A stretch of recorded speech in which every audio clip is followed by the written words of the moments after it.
Shalom warga kerajaan, jumpa lagi dengan saya Lestari dalam acara Live Devotion Rokota Pujian. Hati yang gembira adalah obat yang manjur, tetapi semangat yang patah mengeringkan tulang. Kami berharap dengan mendengar dan menyaksikan Live Devotion Rokota Pujian, saudara diberkati. Untuk itu jangan lupa, ikuti terus setiap episode Live Devotion Rokota Pujian, baik melalui YouTube, Facebook, ataupun Instagram Rokota Pujian. Jangan lupa subscribe, like dan juga share. Selamat menyaksikan Live Devotion Rokota Pujian. Tuhan Yesus memberkati.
Shalom saudara kekasih dalam Tuhan. Hari ini kita jumpa kembali di Live Devotion. Mari kita sama-sama tentang kebenaran firman Tuhan untuk kita pelajari. Di sini saya mendapatkan tentang bagaimana kesetiaan kita. Dalam kehidupan kita perlu membutuhkan kesetiaan, baik di dalam Tuhan maupun dalam kehidupan ini. Di dalam kebenaran firman Tuhan, di situ dikatakan di dalam Rut 1 ayat 16. Tetapi kata Rut, janganlah desak aku meninggalkan engkau dan pulang dengan tidak mengikuti engkau. Sebab kemana engkau pergi, ke situ jugalah aku pergi.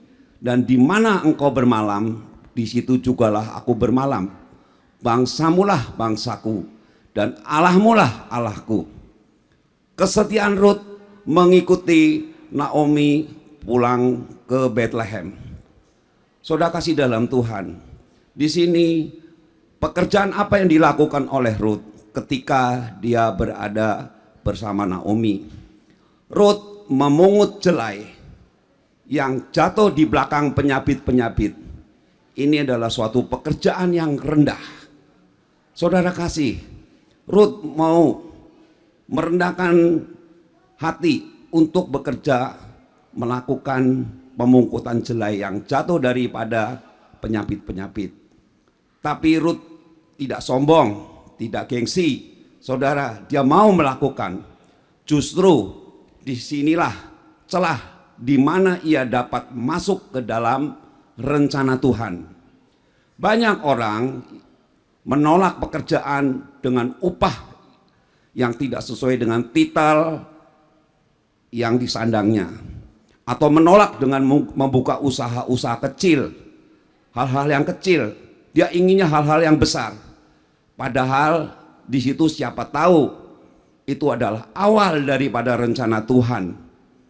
Banyak pengusaha-pengusaha kecil yang berhasil ketika mereka setia, mereka melakukan apa yang menjadi rencana Tuhan. Dalam tanggung jawab dan kinerja haruslah kita punya kesetiaan dalam hidup kita. Saudaraku dalam kasih, di mana orang yang setia itu konsisten dalam pendiriannya dan sikapnya, tidak menyimpang ke kanan dan ke kiri. Kesetiaan itu adalah suatu kokoh, tidak menyimpang ke kanan dan ke kiri. Mesti ada tekanan-tekanan datang. Di dalam Matius 6 ayat 24, di situ dikatakan, tak seorang pun dapat mengabdi kepada dua tuan, karena jika demikian ia akan membenci yang seorang dan mengasihi yang lain, atau ia akan setia kepada yang seorang dan tidak mengindahkan yang lain. Kamu tidak dapat mengabdi kepada Allah dan juga kepada Mamon. Jadi di sini saudara kasih dalam Tuhan, tidak seorang pun dapat mengabdi kepada dua tuan. Kalau dia setia pada yang satu, dia tidak pada yang lain. Kesetiaan itu bersifat panjang, yaitu seumur hidup. Bukan kesetiaan kita karena kita mendapatkan suatu berkat, tetapi kesetiaan itu adalah dari hati kita, dari pengabdian kita kepada Tuhan. Kita konsisten, kita berbicara mengenai satu arah, yaitu setia. Saudara kasih dalam Tuhan, bicara tentang kesetiaan itu juga bicara tentang kegigihan sampai habis. Paulus mengatakan, aku telah mengakhiri pertandingan yang baik, aku telah mencapai garis akhir, dan aku telah memelihara iman. Di situ Paulus dengan kesetiaannya mengikut Tuhan sampai pada garis akhir. Yesus pun juga menyelesaikan apa yang harus dikerjakan. Dia menyelesaikan tugas-tugas untuk Bapaknya sampai dia di atas kayu salib. Saudara kasih dalam Tuhan, dalam Matius 25 ayat 24 sampai 30, saudara, ada orang yang menerima satu talenta. Mereka konsisten, tidak pindah, tidak ganti tuan. Saudara gigih menjaga talenta tuannya dan tidak korupsi. Ya saudara, tetapi untuk disebut hamba yang setia perlu tambahan, yaitu aktif, memiliki inisiatif, produktif. Saudara kasih dalam Tuhan, kembali di dalam Amsal 19 ayat 22. Sifat yang diinginkan pada seseorang ialah kesetiaan. Lebih baik orang miskin daripada seorang yang sombong. Mari saudara kasih dalam Tuhan, biarlah hidup kita memiliki satu komitmen, konsisten, persisten, gigih, aktif, inisiatif, dan produksi. Jadilah orang percaya yang memiliki kesetiaan kepada Tuhan. Walaupun di tengah-tengah masa sulit, tetap kita setia mengikuti rencana Tuhan. Janganlah kita mundur, janganlah kita berhenti. Tetapi apapun yang terjadi dalam kehidupan kita, kita tetap setia kepada Tuhan. Orang yang setia akan mewarisi suatu negeri. Setialah dalam hal-hal kecil, maka Tuhan akan mempercayakan kepada kita perkara-perkara yang besar. Hal-hal yang besar yang akan kita terima. Biarlah hidup kita menjadi orang percaya, anak Tuhan yang setia mengikuti Tuhan. Apapun, walaupun terjadi apa dalam kehidupan kita, kita tetap setia mengikut Tuhan. Puji Tuhan, Tuhan memberkati. Amin.